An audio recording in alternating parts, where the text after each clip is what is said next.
Hey, welcome back. Yesterday, we finished reading Mark 4 to 5, right? Yeah, we finished reading Mark 4 to 5. We did before 1 to 3. And then today, we're going to jump into chapter 6. We're going to go to chapter 6, and then we'll do chapter 7 also. So if you haven't watched yesterday's stream, I'm gonna be putting that down in the description, and I think it'll pop up there at the top in one of those little banners.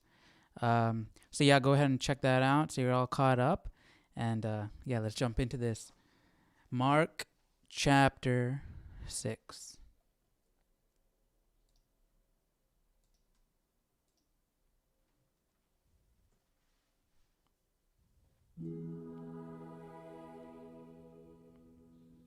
Then he went out from there and came to his own country, and his disciples followed him. And when the Sabbath had come, he began to teach in the synagogue, and many hearing him were astonished. Where did this man get these things? And what wisdom is this which is given to him, that such mighty works are performed by his hands? Is this not the carpenter, the son of Mary, and brother of James, Joseph, Judas, and Simon? And are not his sisters here with us? So they were offended at him. But Jesus said to them, A prophet is not without honor, except in his own country, among his own relatives, and in his own house. Now he could do no mighty work there, except that he laid his hands on a few sick people and healed them. And he marveled because of their unbelief. Then he went about the villages in a circuit, teaching. And he called the 12 to himself. That's crazy. They're just looking down upon him because they know who imagine like some kid in your neighborhood. You saw him grow up playing around with the other kids, and then he comes back, and you're supposed to believe that he's the Messiah, the Son of God. It's gonna be kind of like, okay, you're kind of crazy. But yeah, it takes a lot of faith. You have to step out from yourself, step away from yourself, and look at things differently. It would be humble. Except that he laid his hands on a few sick people and healed them. And he marveled because of their unbelief. Then he went about the villages in a circuit, teaching. And he called the 12 to himself, and began to send them out 2 by 2, and gave them power over unclean spirits. Dang, Jesus being like Noah. And began to send them out 2 by 2, and gave them power over unclean spirits. He commanded them to take nothing for the journey except a staff, no bag, no bread, no copper in their money belts, but to wear sandals and not to put on 2 tunics.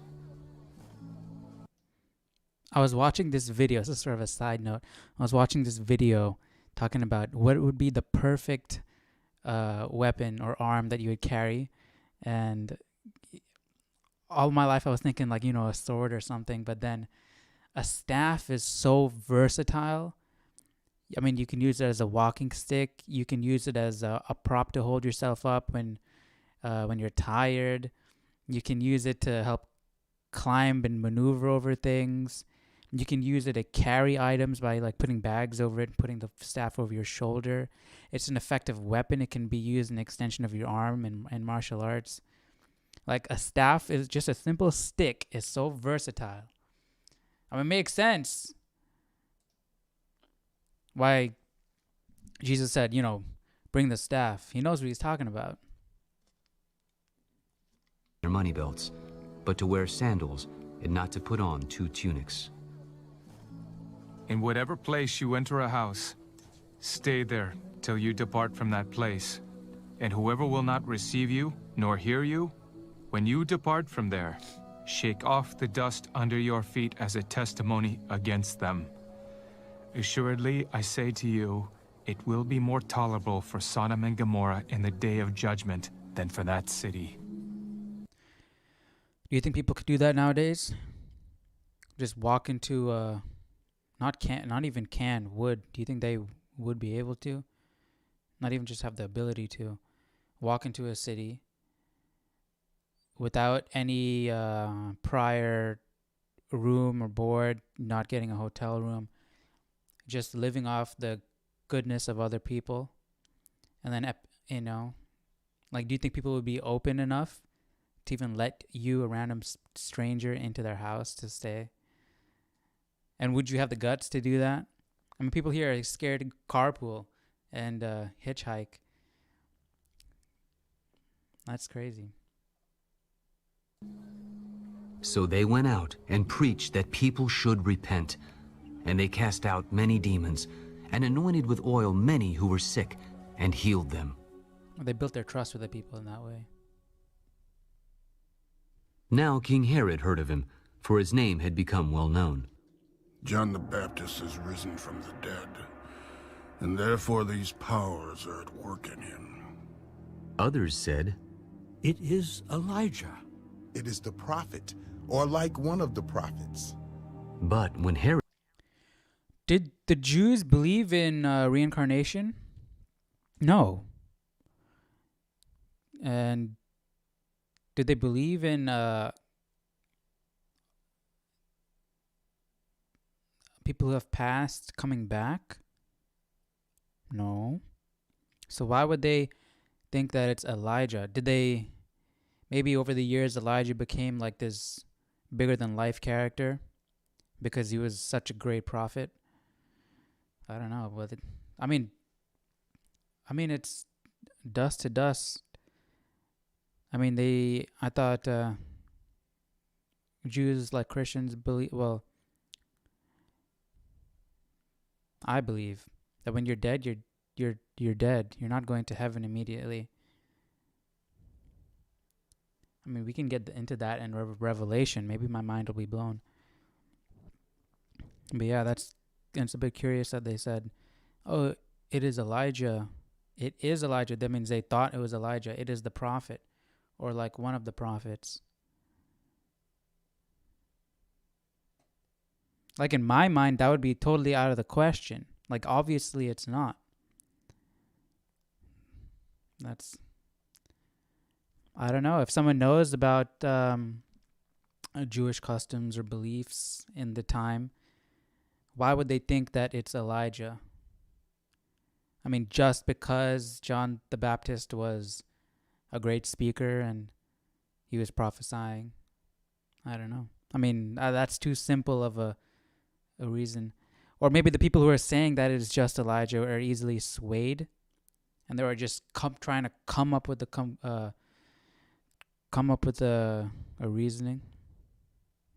Herod heard, he said, This is John, whom I beheaded. He has been raised from the dead.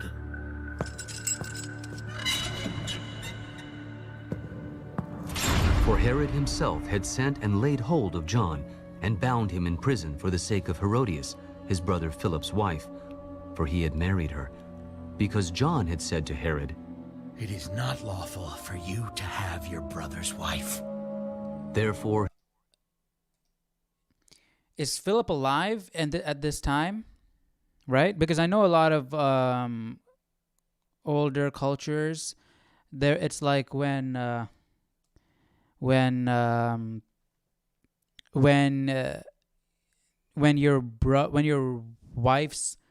brother's wife, right? When your brother has a wife and your brother passes away, because you're the brother, because it was your brother that passed away, you have a responsibility to take care of that woman.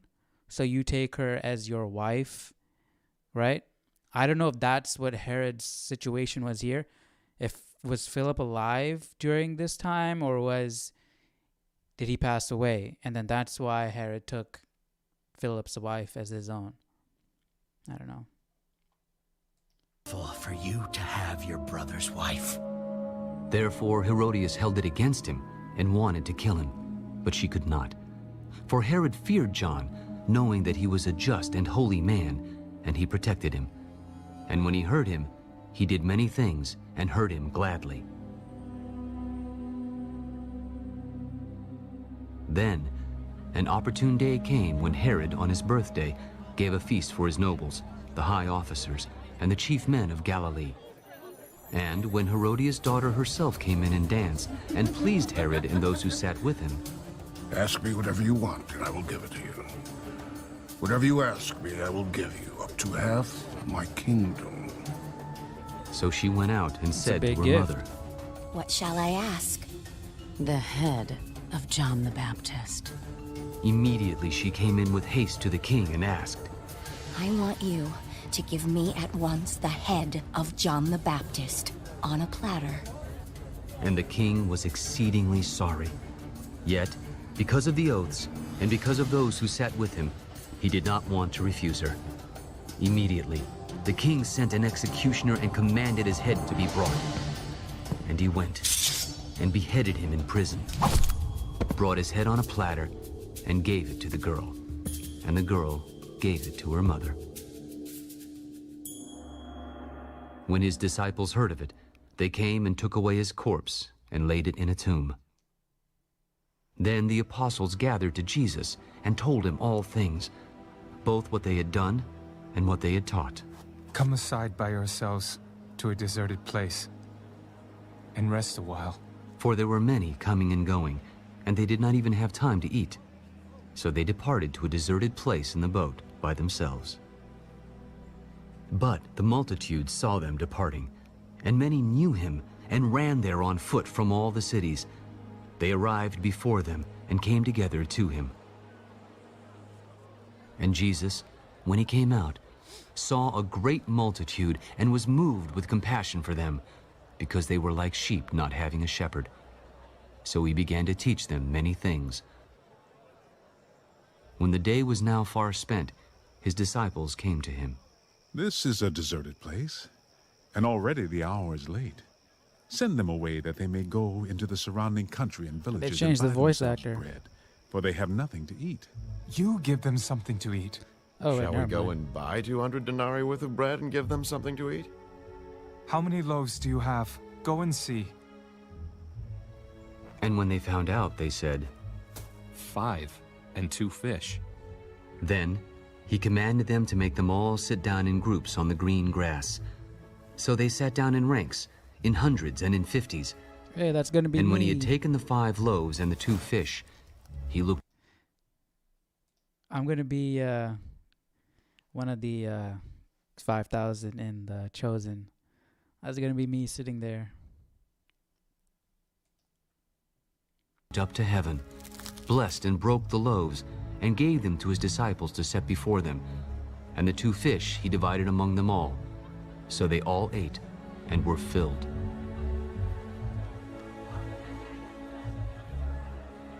And they took up 12 baskets full of fragments and of the fish. Now those who had eaten the loaves were about 5,000 men. That's crazy. It's not even just 5,000 people. That's not counting the women and the children. That's 5,000 men. So I think that's plenty more than 5,000. Immediately, he made his disciples get into the boat and go before him to the other side, to Bethsaida, while he sent the multitude away. And when he had You got 5,000 men, their wives, maybe some grandparents, the kids. sent them away, he departed to the mountain to pray.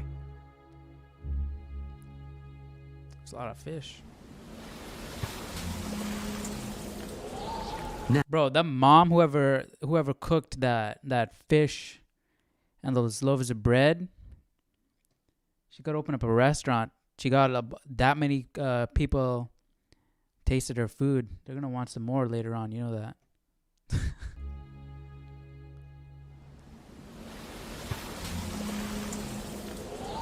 Now, when evening came, the boat was in the middle of the sea, and he was alone on the land. Then he saw them straining at rowing, for the wind was against them.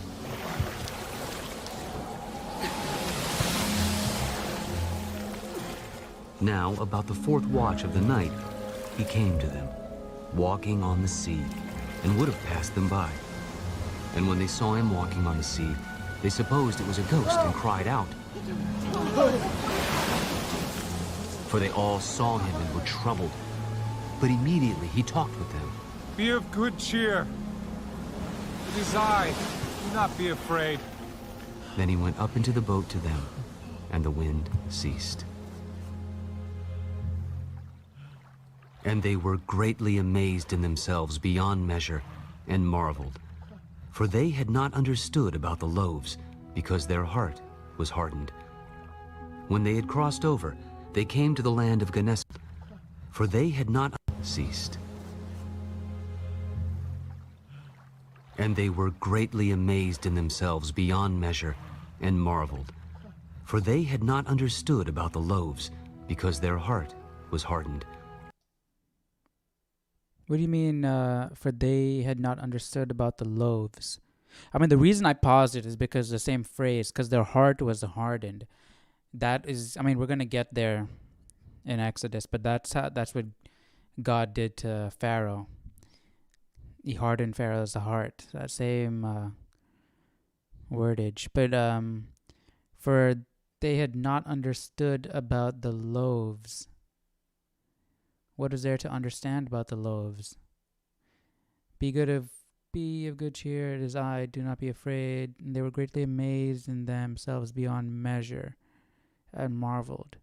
For they had not understood about the loaves, but because their heart was hardened. Why was their heart hardened?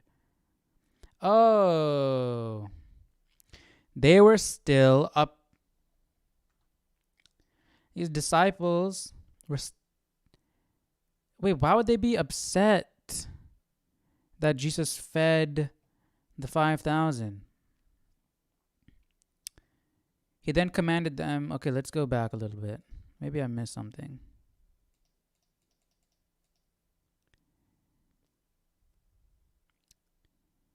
But the multitude saw them departing, blah, blah, blah. So he began to teach them many things. When the day was now far spent, his disciples came to him and said, "This is a deserted place, and already the hour is late. Send them away, that they may go into the surrounding country and villages and buy themselves bread, for they have nothing to eat." And Jesus said, "You give them something." And they said, "Shall we go buy, blah, blah, blah, blah, blah. How many loaves do you have? Go and see." They found 5 loaves and 2 fish. Okay, well, in Mark is not talking about the little boy that brought 5 loaves and 2 fish. Maybe that's just a story that we're told. Or maybe it's covered in one of the other Gospels. Then he commanded them to sit down, blah, blah, blah, divided the fish and the bread, and then fed them. So were the disciples upset because Jesus told them to do that? Because it says, for they had not understood about the loaves, because their heart was hardened. I mean, it's not that they couldn't comprehend the miracle, because Jesus has been doing incredible miracles up until this point. It has to be because of why he did the miracle, and they don't understand why he did that, to feed them. So they just wanted to send the people away. Why did they want to send the people away? Yeah, why was their heart hardened regarding that? I don't know. If somebody can clarify this down in the comment section, that would be really great. He walked with them. And they were greatly amazed in themselves beyond measure, and marveled. For they had not understood about the loaves, because their heart was hardened. When they had crossed over, they came to the land of Gennesaret and anchored there. And when they came out of the boat, immediately the people recognized him, ran through that whole... That'd be cool, pulling up a map and seeing all the old names. Gennesaret. I'm assuming that's not what that area is called today, but that would be cool to see. Surrounding region, the modern and names. began to carry about on beds those who were sick to wherever they heard he was. Wherever he entered, into villages, cities, or the country, they laid the sick in the marketplaces and begged him that they might just touch the hem of his garment. And as many as touched him. That's what I was saying in the last video. In the last live, the Bible study we did, that things get blown out of proportion. People take things way too literally. The woman touched his garment, and he felt the power being sucked from him, and she was healed. And then Jesus turned around and said, "Woman, your faith has healed you." Right? But then I was talking about how it's like the Holy Grail, how people blow these objects out of proportion, where the objects don't hold any value. It's what's behind the objects, right? It's the faith behind them. And so, like, you know, she touched the fabric, and then she was healed. So I was saying, like you could see another Indiana Jones movie where they go to find the lost robes of Christ, the healing robes of Christ, where if you only touch them, you will be healed of any affliction. And so these people are coming here talking about how they would just want to touch the hem of his garment, and that might bring about some type of healing.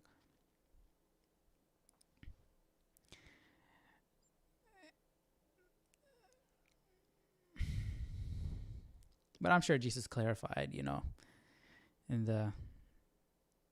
it's not the fact that you can touch his garment, the hem of his garment. It's that you believe. But people want that tangible, something tangible, right? That's why people are drawn to idols, because they can see it. So there's an act. You have the faith, and then you can act on your faith. Like, I believe that Jesus is going to heal me. I believe so much that I will go and touch his garment and that he will heal me. So maybe you internally know that it's your faith, but by acting out on it, it's bringing it into another dimension, right?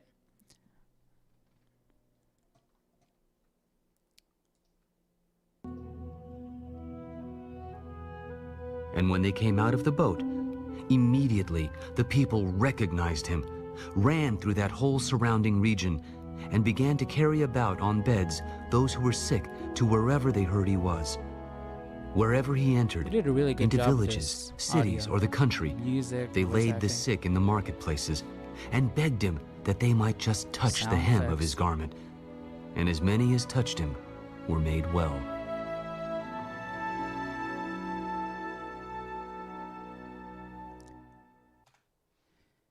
Now let's go to, where is it? Chapter 7.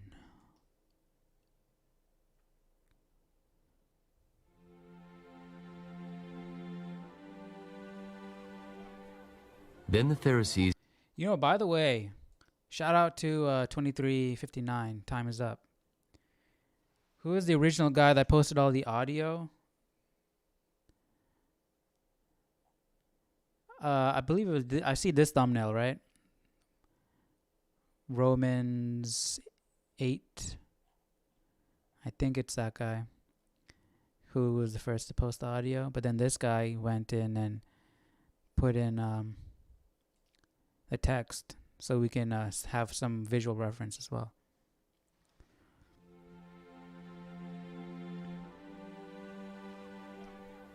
Then the Pharisees and some of the scribes came together to him, having come from Jerusalem. Now when they saw some of his disciples eat bread with defiled, that is, with unwashed hands, they found fault. For the Pharisees and all the Jews do not eat unless they wash their hands in a special way, holding the tradition of the elders. When they come from the marketplace, they do not eat unless they wash. And there are many other things which they have received and hold, like the washing of cups, pitchers, copper vessels, and couches. I'm assuming that's to be clean, obviously. And then you need to respect the food and the pitchers and cups and all that stuff. And then respect others who come to to touch, especially the cups and pitchers that are reusable, right? Then the Pharisees and scribes asked him, "Why do your disciples not walk according to the tradition of the elders, but eat bread with unwashed hands?" Well did Isaiah prophesy of you, hypocrites, as it is written, this... Dang! Jesus has that attitude. You saw when he said, well, did Isaiah prophesy of you, hypocrites, as it is written? Dang, Hypocrites, a little sassy. as it is written, this people honors me with their lips, but their heart is far from me, and in vain they worship me, teaching as doctrines the commandments of men. For laying aside the commandment of God, you hold the tradition of men, the washing of pitchers and cups, and many other such things you do. That's what I like about Jesus. He's the big picture thinker. He's not, they didn't wash their hands when they're eating bread. But that's such, just because they didn't wash their hands when they were eating doesn't mean that they're not going to heaven, doesn't mean that God doesn't love them, doesn't mean that they're not saved, right? It's like, Jesus is a big picture thinker. I mean, he has to be a big picture thinker. He's sitting up there, and he looks down, and he's going to be thinking like that. All too well you reject the commandment of God, that you may keep your tradition. For Moses said, honor your father and your mother, and he who curses father or mother, let him be put to death. But you say, if a man says to his father or mother, whatever profit you might have received from me is korban, that is a gift to God, then you no longer let him do anything for his father or his mother, making... Wait. If a man says to his father or mother, whatever profit you might have received from me is korban, that is a gift from God, then you no longer let him do anything for his father or mother. The word of God of no effect through your tradition, which you have handed down, and many such things you do. Wait. Honor your father and mother, okay. But if a man says to his father or mother, whatever profit you might have received from me is a gift from God. So whatever profit the parent has received from the child is a gift from God, then you no longer let him do anything for his father or mother because he's paid his debt. Making the word of God of no effect through your tradition, which you've handed down. Oh, okay. I get what it's saying. So it's like, if you do something for your parents, you're just paid. Whatever profit you might have received from me is a gift from God, right? Then you no longer let him do anything for his father or mother. So if he's done once, he doesn't have to do anything else. So you're not honoring your parents because you need to honor your parents. You're honoring your parents because, you don't have to honor your parents after you've already fulfilled your obligation.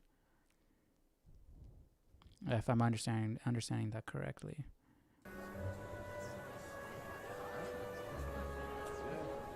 When he had called all the multitude to himself, he said to them, Hear me, everyone, and understand. There is nothing that enters a man from outside which can defile him, but the things which come out of him, those are the things that defile a man. If anyone has ears to hear, let him hear.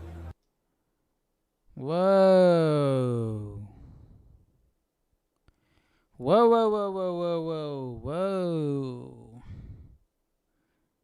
There is nothing that enters a man from outside which can defile him, but the things which come out of him, those are the things that defile a man. Bro, this is crazy. Okay, see, now I don't know if this is because see, I grew up believing your body is a temple of God. Therefore, you should not consume alcohol. That would be a sin, right?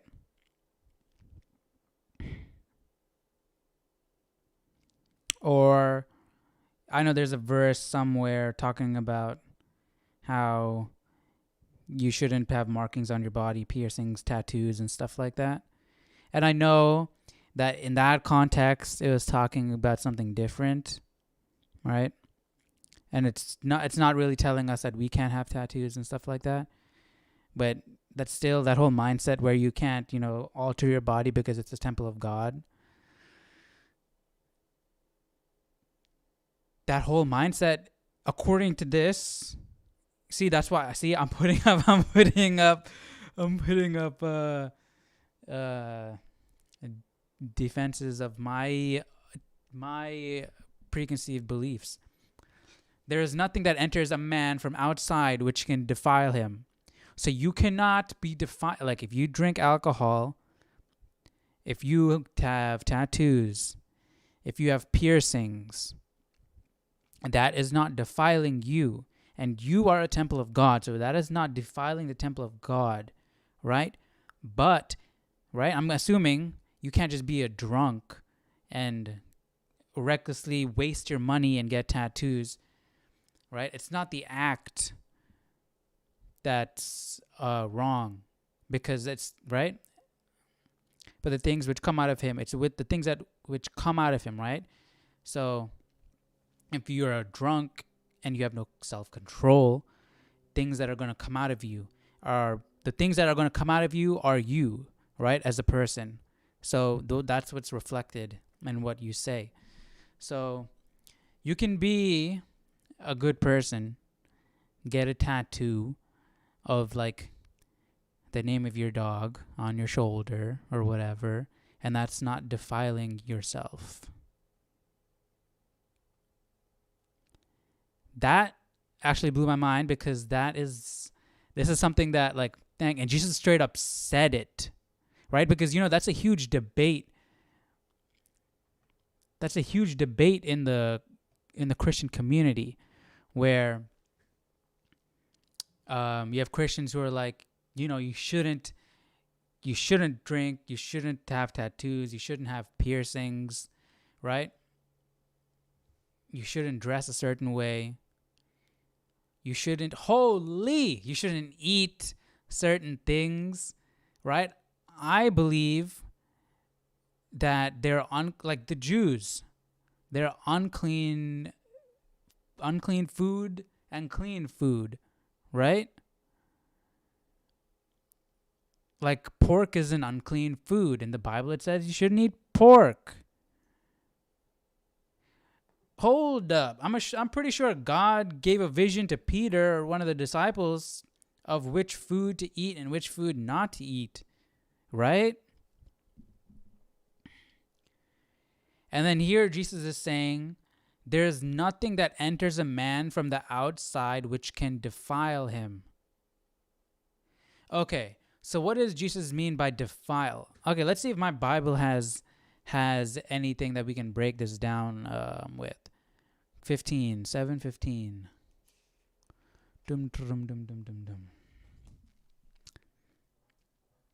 Where is it? Hear me, everyone, and understand. There is nothing that enters a man from outside which can defile him. All right. Okay, come on. They skipped it. A private question at mealtime bloomed, blah, blah, blah, blah, blah, blah, blah. They skipped it. They went from, the commentary in my Bible went from 14 to 24. Okay.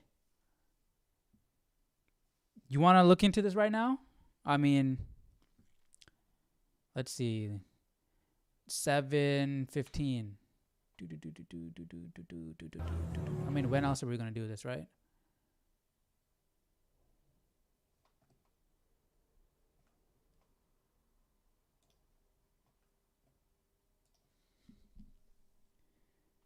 Mark 7:15.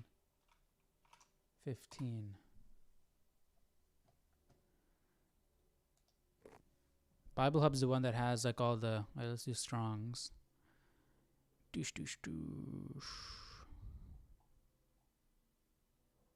Defile, to make unclean, pollute, desecrate. Yeah, okay. Make unclean. So you can eat unclean foods and that won't make you unclean?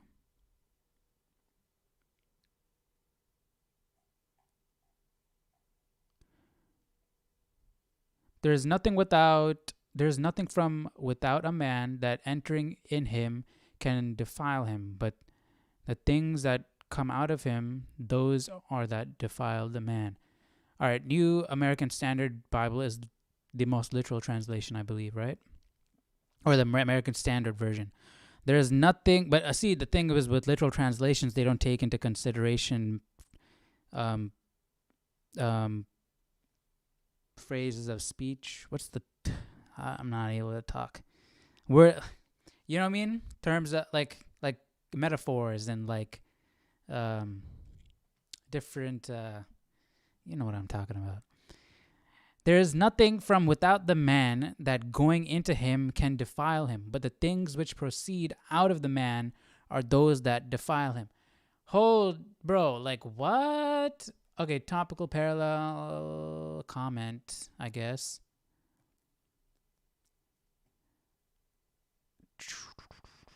Okay, see, I don't know who these people are, so I don't know if I can trust their expertise. Okay, here, an explanation of the original language. This saying is called a parable in Mark 7:17. Wait, hold. Okay, a wise contends that this must be taken strictly as such, as meaning that it is not foods going into the body through the mouth that defile ceremonially, but corrupt matters issuing from the body. But corrupt matters issuing from the body, as in leprosy. No, man.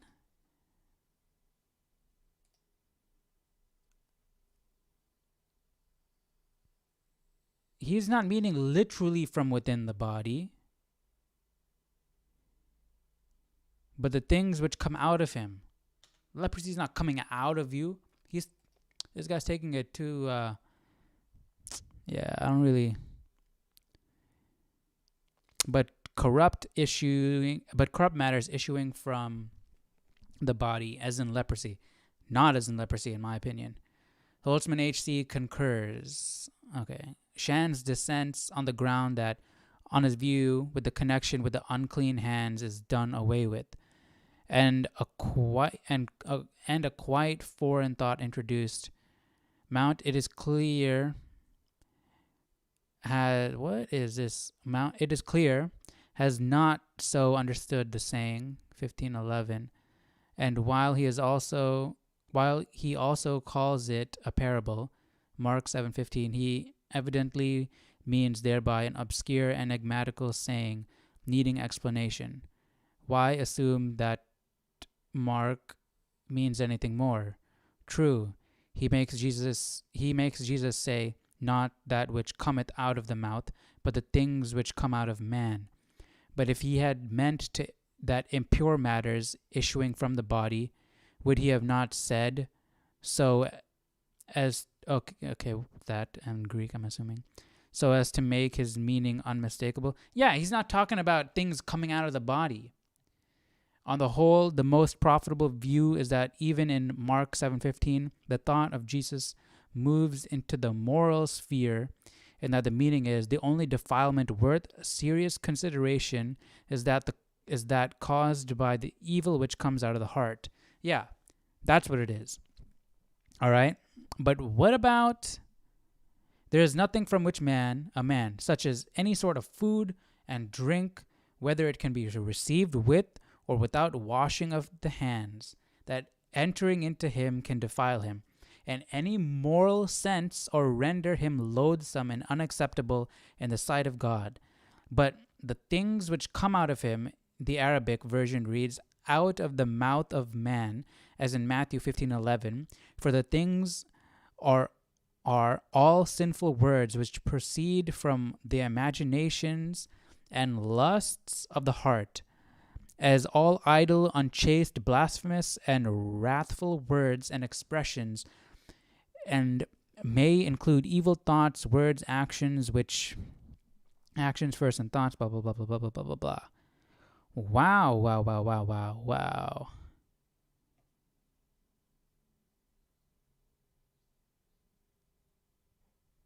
Wow. So does that mean we can go around eating shrimp and pork and get tattoos and drink alcohol and we are not defiling ourselves? Or is it if we do those things, we're already not... I mean, I guess in moderation.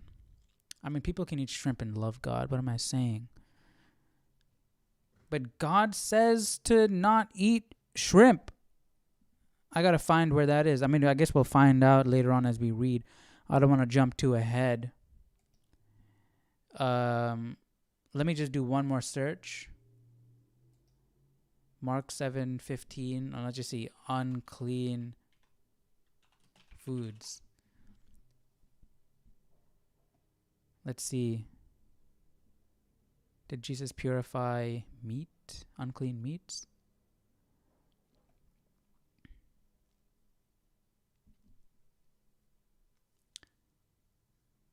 Let's note the context. Mark 7:1-4. Okay, let's in the verse 15, Jesus declared, "There is nothing that enters a man from outside which can defile him." Blah blah blah. A list of these things is in.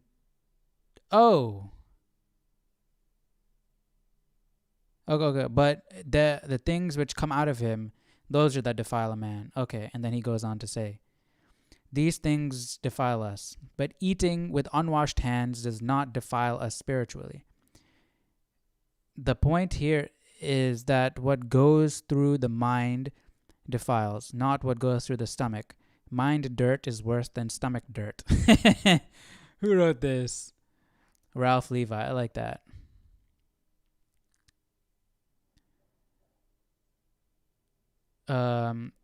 In that context, what is being said in... Okay, let's finish. We'll finish the chapter and we'll go back to that article.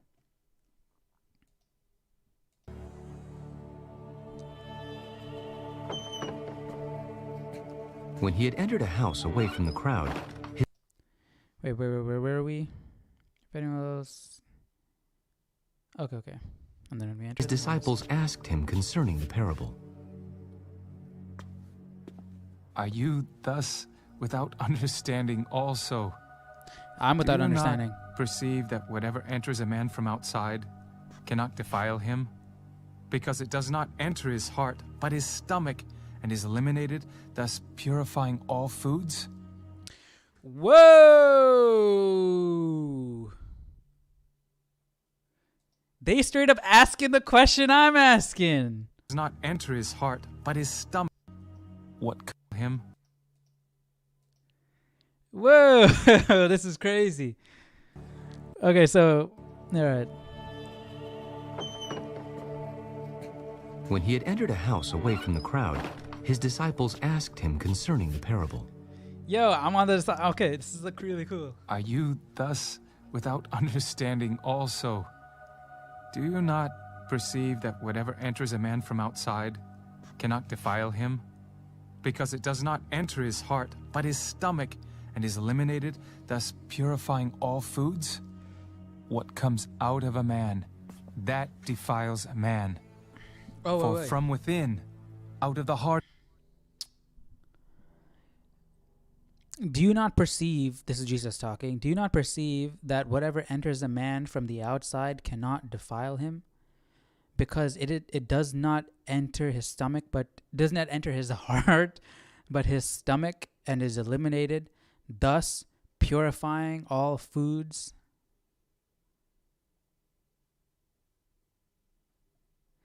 Wait, why is he asking the question? Or is he just asking the disciples rhetorically?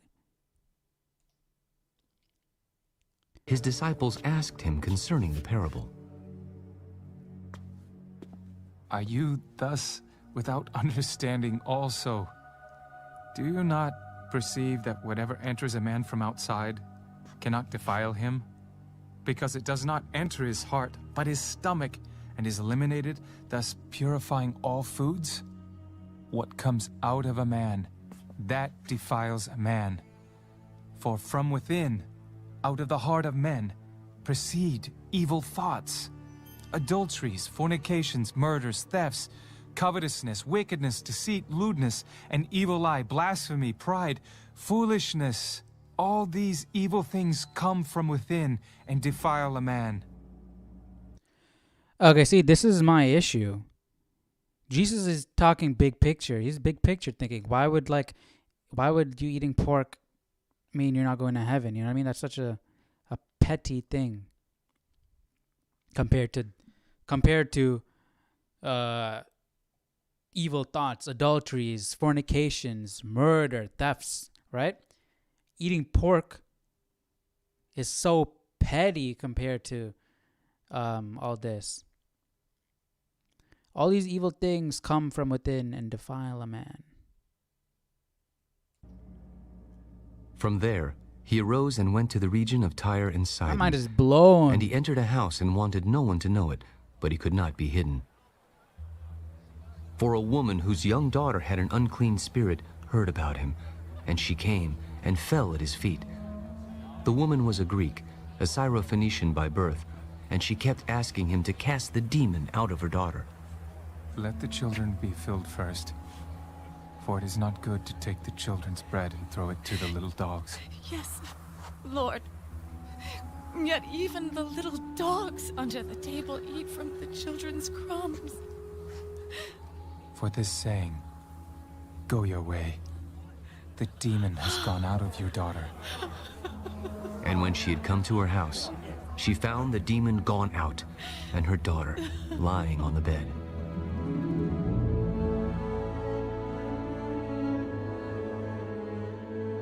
Again, departing from the region of Tyre and Sidon, he came through the midst of the region of Decapolis to the Sea of Galilee. Then they brought to him one who was deaf and had an impediment in his speech, and they begged him to put his hand on him. And he took him aside from the multitude, and put his fingers in his ears, and he spat and touched his tongue. Then, looking up to heaven, he sighed. Epitha, be opened. Immediately his ears were opened, and the impediment of his tongue was loosed, and he spoke plainly.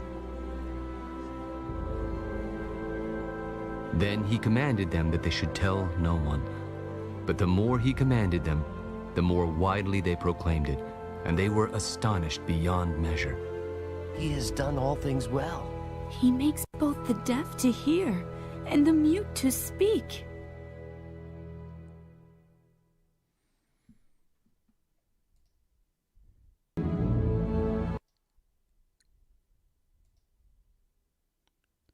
What verse is the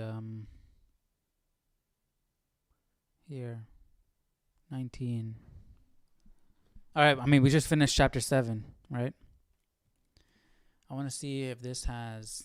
I don't think it did, right? It went to 24 immediately. Man, this Bible took the convenient route and skipped.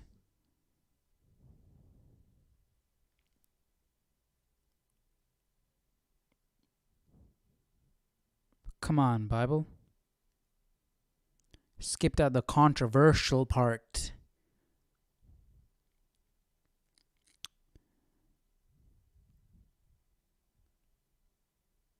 $7.19 is better. Okay.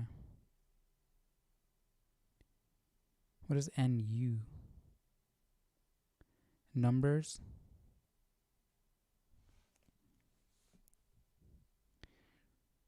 I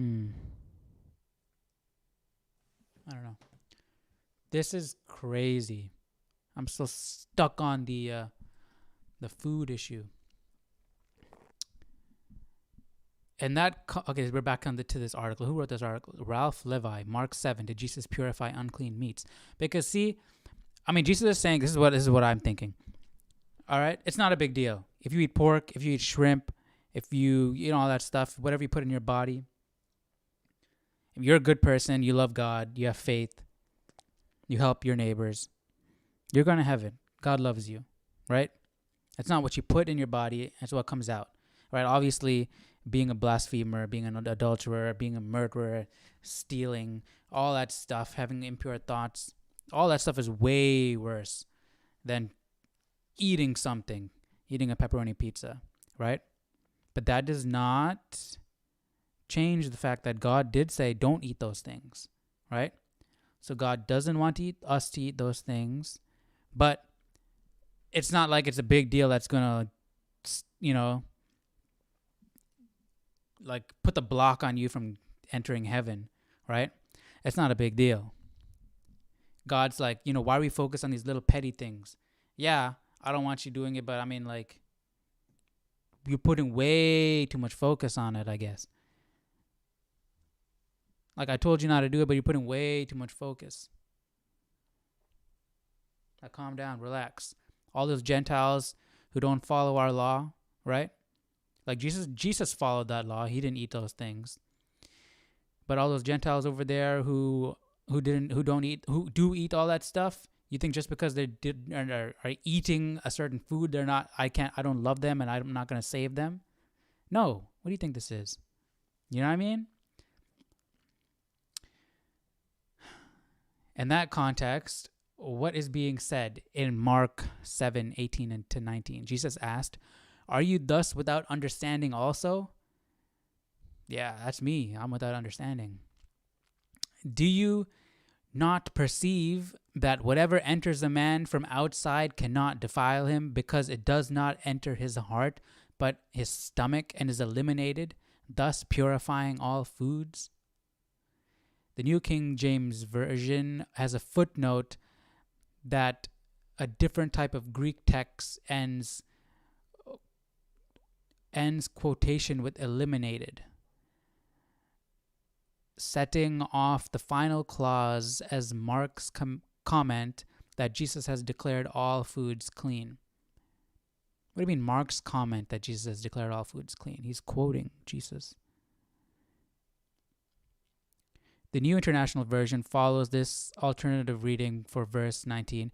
"For it doesn't go into his heart, but into his stomach, and then out of his body. In saying this, Jesus declared all foods clean." Most of the modern translations read similarly. So which is it? Does the scripture declare that the action of the digestive system cleanses physical impurities, or does it tell us that Jesus here cleansed hitherto unclean foods, and that we may eat pork, shellfish, and other meats labeled unclean in the Old Testament? Okay, see? It's saying here, does this scripture declare that the action of the digestive system cleanses physical impurities? No, I don't think. That's taking it way too literally. I think it would be. Or does it tell us that Jesus here cleansed hitherto unclean foods, that we may eat pork, shellfish, and other meats labeled unclean in the Old Testament? I think it's more like, why are we even asking the question? Why is it such a big deal that we're even asking the question? Yeah. You know what I mean? Like, yeah, I told you can't eat it in the Old Testament. So I guess that's why they're asking. I mean, Jesus, you can't really be mad. But, but I mean, it's not that big of a deal is what Jesus is trying to say. I told you don't eat it, but that's not what's going to save you. Okay? It's these things. These are the things you should be focusing on. There are way more important things that you should be focusing on. Look, you know what I mean? Figure out this stuff first. Don't focus on that petty stuff. The key is in the Greek text of the passage, where there is a variant reading. The word translated purifying is a participle. A participle in the Greek has gender and number. In one Greek text, the gender of this participle is neuter, indicating that it is the action of this. It's big. Let me make this bigger.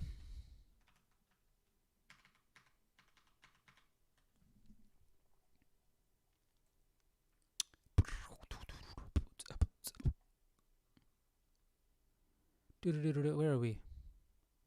A participle in Greek has gender and number. In one Greek text, the gender of this participle is neuter, indicating that it is the action of the stomach that cleanses all foods. In another Greek text, The participle is masculine, suggesting that Jesus cleansed all foods. The difference is small in the Greek, involving just one vowel, but the doctrinal impact is great.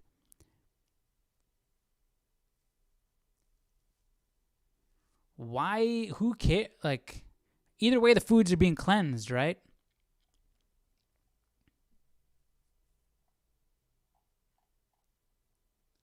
So we see that in Mark 7. Let's get to the conclusion. Is not about Jesus cleansing foods, but okay. What? Okay. Again, let's go back to the context. Jesus is discussing Pharisaic traditions, not Old Testament laws. Okay. Further, the overall teaching here is to be aware of what comes out of the mind, since that really can cause troubles and defile us, right? That's where our focus should be, not what I'm doing right now. While what enters the stomach is insignificant by comparison, right? Should a small peck of dirt enter the body because of unwashed hands, it is eliminated through the digestive tract. Further evidence that this is about mental impurity contrasted with digestive impurity is found in the parallel passage in Matthew 15:16-20, which we'll get to, and that reads, Are you also still without understanding? Do you not yet understand that whatever enters the mouth goes into the stomach and is eliminated? But those things which proceed out of the mouth come from the heart, and they defile a man. For out of the heart proceeds evil thoughts, murders, adulteries, fornications, thefts, false witness, and blasphemies. These are the things which defile a man. But to eat with unwashed hands does not defile a man. So we see that Mark 7:19 is not about Jesus cleansing all foods, but about the action of the digestive system cleansing physical impurities. Because Matthew said, okay, so we have the Greek translation which reads similar to Matthew. And so it's not about Jesus cleansing all foods. It's the fact that it's not a big deal. It's not like physically going to defile you. Your stomach is going to get rid of all that trash. Calm down. The mind is defiled by impurity, while the digestive tract can easily eliminate a small speck of dirt, which makes sense why it was compared with the washing of hands and not washing of hands and eating of bread. The main point of this discussion is that we must cleanse our hearts and minds of impure thoughts. Okay. That makes sense to me.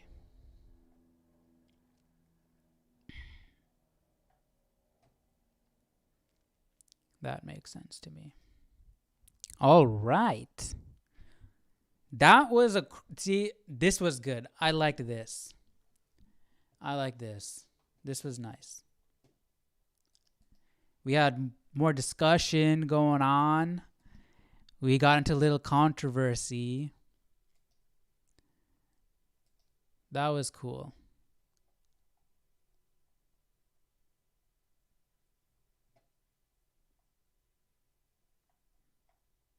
There it says defile.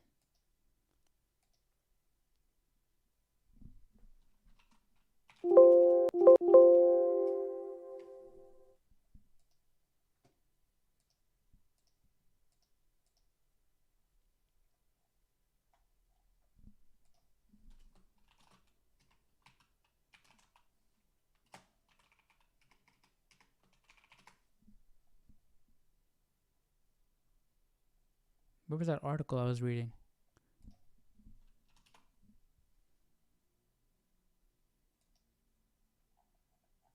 I just want to see the Greek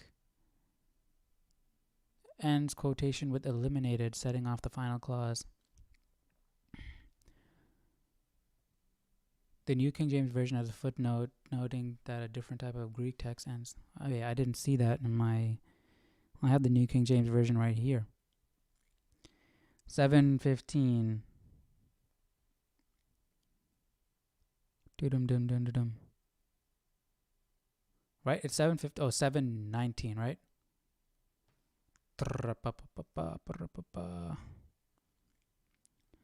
7:19. NU, I don't know what that means, sets off the final phrase as Mark's comment that Jesus has declared all foods clean. I don't know what the NU is. Okay, but I mean,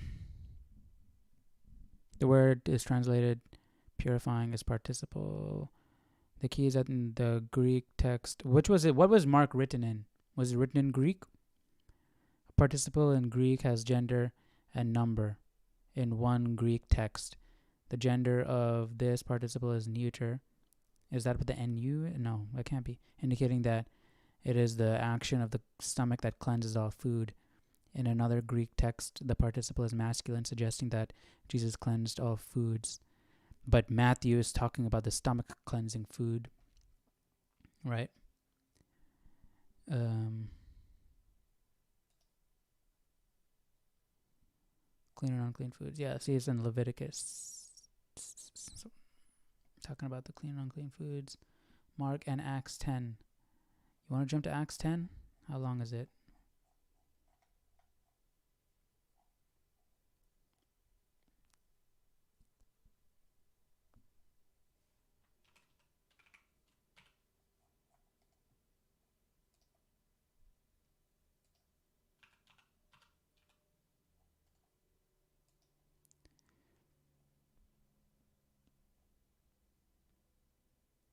Surely not, Lord. I have never eaten anything impure or unclean.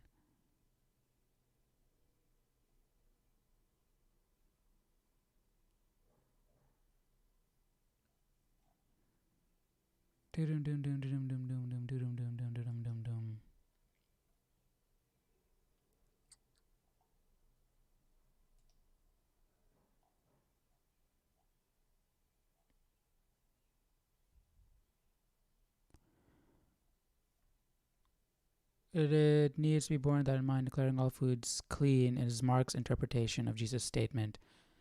Okay, that would make sense why Matthew has a different take.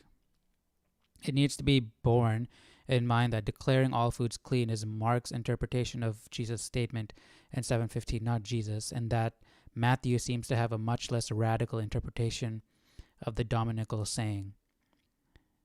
In fact, Mark's editorial comment, cleansing all foods, is missing entirely from Matthew's parallel. The syntax clearly marks out, I'm assuming that's the Greek, as a parenthetical editorial comment, since there is no masculine singular subject within the reported speech to which it can relate.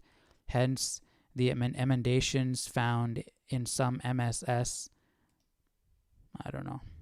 representing attempts to correct the syntax by those who fail to recognize the nature of the clause.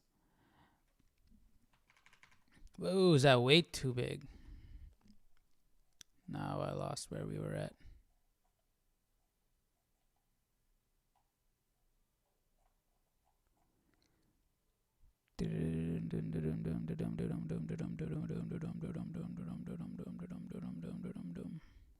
Where were we, man? Okay, here.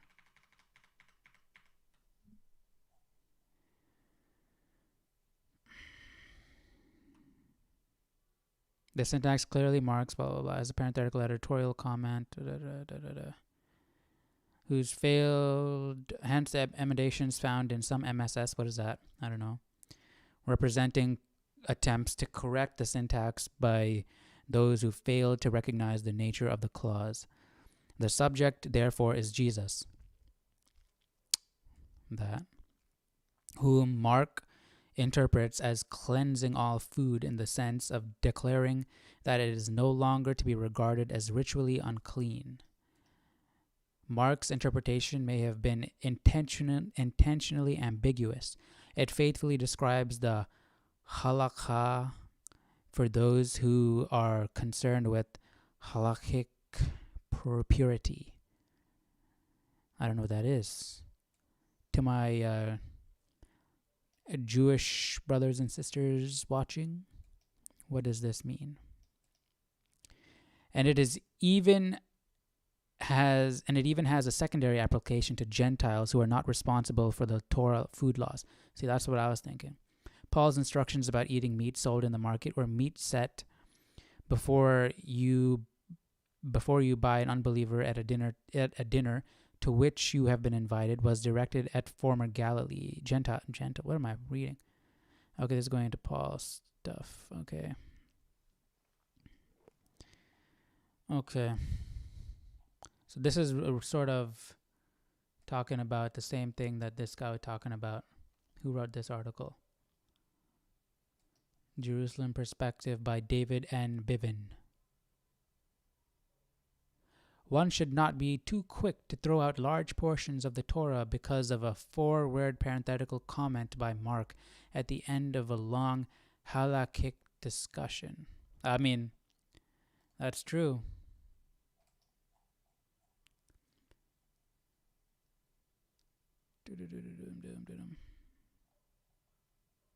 Hey, if you guys are more interested in, because this has been going on for a long time, if you guys have been interested in this topic more, unclean foods, let me know. And we can talk about it more. We can delve into it more. We can do a little bit more research.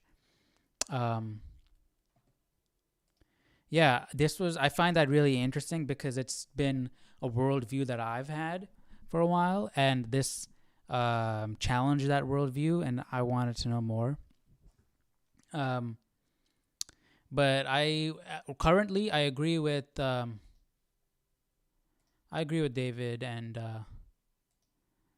and Ralph. Ralph put it pretty well. It's not a big deal. Calm down. Don't focus on it. That shouldn't be the focus, right? And because they're talking about Matthew, because Matthew's take on it, like his the way he described the situation, the way it went down, he didn't describe it the way Mark did, where Jesus purifying the foods. And with the Greek translation, I need to go back. I need to look into that more to understand. That seems to support Matthew in that. And the fact that Jesus, the whole thing came about regarding eating of the bread with dirty hands. It seems that they are talking about a literal dirtying of the stomach by intaking impure substances like dirt in with your food, right? And that, don't worry, your stomach will get rid of that, right? So Jesus is don't be so literal with it. Like, that is so petty and literal, right? Okay, and I can get that. So he's not eliminating he's not purifying all food. That's just Mark's interpretation. And who knows, is it Mark's interpretation or is it just translation's interpretation of what Mark said? I don't know. I need to go into and look into it further. But yeah, this was really interesting. I found it really interesting. Let me know what you guys think down in the comment section. What are your views regarding unclean foods and intaking impure things?